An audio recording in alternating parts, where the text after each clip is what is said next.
Hello and welcome to Dr. Vince Presents, and I'm your host, Dr. Vince Leone, and this is the show for doctors looking to leave a mark on their community through building a practice and a life of integrity, wealth, and leadership. I'm happy that you're here, and once again, it's time to build your legacy. This episode is brought to you by Niche Mastery, a high-level consulting program for doctors who specialize in spinal decompression and peripheral neuropathy. Find out more at www.nichemasteryvip.com. And now, on with the show. Hey everyone, Dr. Vince here, episode 10, and on this training we're going to talk about how to follow up with Facebook leads. Look, this is how our office follows up. Everyone has their own little method and format. Look, Facebook lead advertising, it's a nice component of an advertising campaign. Is it the panacea that we've been led to believe? No, it's really not. It should be, again, one cog in the wheel. If you're going fishing, bring 10 poles instead of one. That's always my approach to advertising and consistently getting new patients. So, but it's still super valuable. So let's just jump right in. So what are some advantages of them? First, they're cheap. You can get Facebook leads for anywhere from $1 to $9, or anywhere in between, and that's really, really low. Because of that, you can spend, $500 or $1,000 and get quite a decent volume of leads. And then you can turn it on and off, right? So if you're not answering the phones on the weekend, if you're not, if you're going to be out of the office for a week, whatever, you can turn it on and off, keep it on all the time. If you want to save some money one month, or if you don't think that, December is going to be a good month for new patients regardless because of the holidays, so you turn it off, save some money. So those are all, some advantages.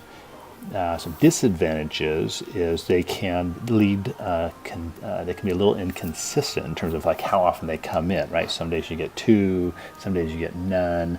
You can have a stretch of a week with none, that's pretty rare, but like a few days with no leads.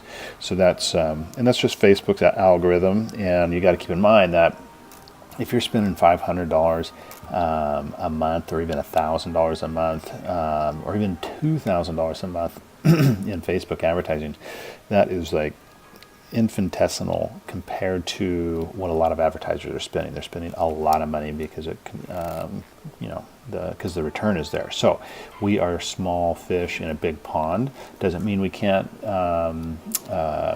use it to our advantage. It's just that the way Facebook algorithm works, and it's changing weekly, but typically, the more you pay, the more exposure you get. The less you pay, the farther down the totem pole you go. I mean, it's just kind of logic. But so in other words, our leads can be inconsistent in terms of how they come in. Now, the quality of leads, totally questionable, right? Because they're typically coming in for some type of special, right? So whatever it is, $27, $47, $97, exam, consultation, x-ray, all that type of stuff. So they are coming in based on a deal, and sometimes those are great patients, but sometimes they're not. And most of the time, I don't want to say most, but at least half the time, they're going to be kind of the tire kicker quality. So they're just going to, they've had something they've been pressing, or been a pressing issue for them, and they're finally seeing an ad. Okay, I'm just going to go in and get this checked out. But look, it's not like a referral, right? So where someone already kind of, a family or friend is telling them, oh, this doctor's great. So quality can be, like I said, a little bit questionable. Doesn't mean they're bad people. Just means that, everyone's coming from a different place. It's like back in the Groupon fad 2 years ago. We would get massive leads on Groupons. They come in and take advantage of the offer, and then they're gone. And again, in my opinion, that's fine. You offer a coupon. If you're gonna play that game and play in that arena, then you have to take the good with the bad, and give people what they want. If all they want to come in is get an exam, don't be forceful with them. I mean, that's what you put out there. So be fair, but at the same time, you want to obviously do a thorough job in your consultation exam, and so that you can give them the best recommendations so that they can fix the problem. The show-up rate. This is the big deal, right? So the show-up rate, these days, people are, whatever, in the industry, they're saying it's around 30%. So if you get 10 leads, you're going to have 3 people show up in your office. So that's not great. And, again, kind of just is what it is. And look, some offices are a little higher, some maybe lower, but anyways, that's kind of the industry standard right now, about 30%. So we can't control the inconsistency of the volume.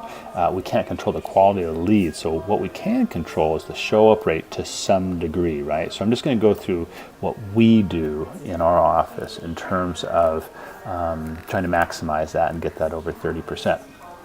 And the keys are the speed of the outreach, your follow-up procedures, and then the professionalism on the phone call.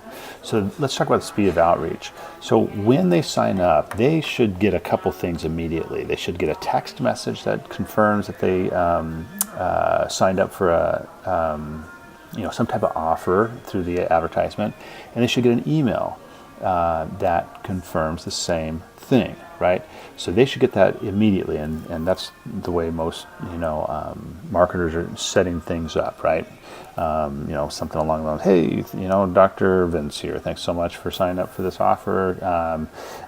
We're going to go ahead and be contacting you shortly to set that appointment, or if you'd like to call right now, here's the number, blah, blah, blah.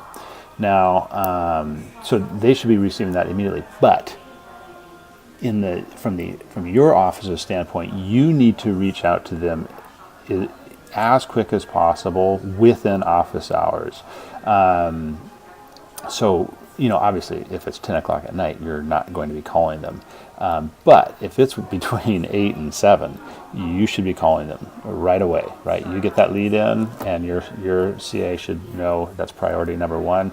Call the patient. The reason why is because people on the internet are massively distracted, right? There's just so much going on. They're scrolling through their Facebook feed.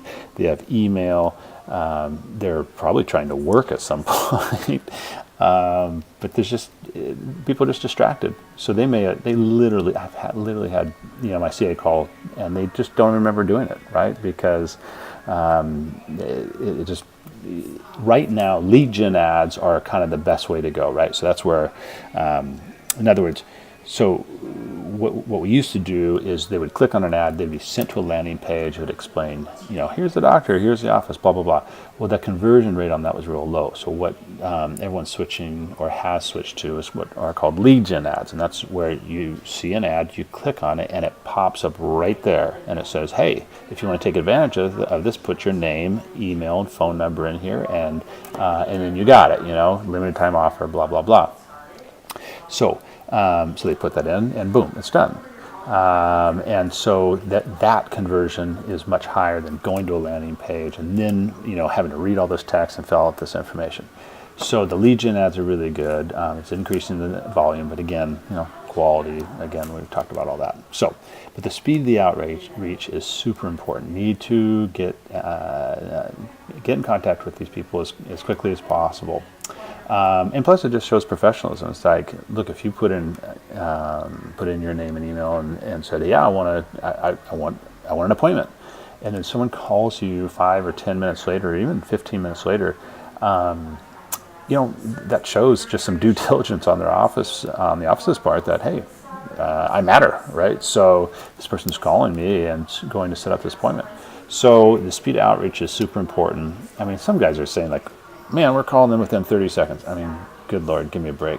My staff is way too busy to be calling, within 30 seconds. But try to get to them as quickly as possible. So, and then the follow-up. So we just have a 3-point follow-up. We're not chasing people for, weeks on end. It's a 3-point follow-up. So you're going to get their name, their email, and their phone number. So I recommend 2 of the 3 in terms of reaching out to them. no, recommending phone and email, right? And I don't personally recommend texting, but do it if you want to. But so you get the phone call or you get the information. You're going to call them, and if you don't reach them, you're going to leave a very nice message explaining who you are, where you're calling from, the information, who to call, or the number to call to schedule, and then you're going to send them an email with the exact same stuff and say that in your phone call, because some people just don't answer their phone these days. I mean, I do not talk on the phone very much, except if I'm talking with clients. So, some people just are not into phone calls. I mean, I don't know why. It is what it is. And so some people just prefer to go over email.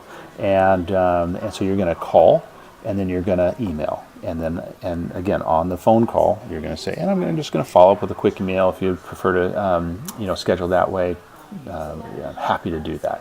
And then if they respond via email and you get online scheduling, just send them right to the online scheduler, or you can just go back and forth and just use a this or that format for scheduling. In other words, do you prefer morning or afternoon? Tuesday or Wednesday, 9 or 10 on Tuesday, that type of thing. It's just this. I just call it a this or that scheduling. So, so then you just do that up to 3 times, right? And 2 days apart. So say the lead comes in on Monday, you're going to call and email on Monday. If you don't hear back, you're going to call and email on Wednesday. And if you don't hear back, you're going to call and email on Friday. And then on that last one, just say, hey, Mrs. Jones, this is just our last effort. I know you signed up and things can get crazy with life and all that type of stuff. But I just wanted to make sure that, if you want to take advantage of this offer, that we're just going to try one more time to reach you. And if not, we're not going to bug you anymore. And then that's it. Okay, if you don't hear back from them after 3 contacts, then you're done. And at least that's my recommendation. But up to 3 is totally within the grounds of a normal follow-up procedure. Anything more than that is badgering, and I don't recommend it whatsoever. And then finally, when you do get them on the call, your staff just has to be super on point in terms of creating authority, trust, and rapport in your office with the patient or potential patient. Because if you get them on the phone and the potential patient is talking to your staff member and they're not getting a sense of trust and confidence through your CA, then that's an issue, right? That means that the CA is not trained up properly. The percentage that they're going to come in for their appointment, whether they make it or not, goes lower. And then even when they do come in, their confidence in you is going to be lower, right? Because it sounded like I talked to an idiot on the phone. So your staff has to be on point with their phone skills. And I covered the phone really in detail, and I even provided a script for you guys that we use and have been using for 4 years. It's awesome. Back in episode, let's take a look here. It was on the radio one. Apologies for the delay here. No, I don't want to play all. I just want to see a list of them. Sorry. Answering your phone. So it's episode 4. So I go into great detail on how to essentially train up your CA. And again, if you want that script, happy to provide it for you. You can hit me up, Dr. Vince at drvinceleone.com, and ask for it, or you can just ask in the comments. I'm happy to provide that for you. And that's it. That is our whole follow-up procedure. And look, it's as effective. We're above 30%, 40, 45%, something like that. But it's not crazy, I mean, again, but you just have to be diligent about it, super professional, but then go in just eyes wide open that it's, if 50% don't show up, then 50% don't show up. Again, so it's a low cost effort to get your name out there and get leads coming in, and then at that point it's all up to you. So if you want to know any more information, or you want to chat about, practice building, consulting, anything like that, you can go to this website. This is my online scheduling application. It's at meetme.so/Vince Leone DC. And then you can go ahead and set a time that works for you and me, and then we'll jump on the phone. So I hope that was helpful for you guys. Make any comments, questions below, and I'll see you next week on episode 11, whatever that's going to be. Take care. Hey everyone, if you like this episode, please subscribe to my YouTube channel and then like my Facebook page at facebook.com/Dr. Vince Leone Consulting. Look forward to seeing you on the next episode.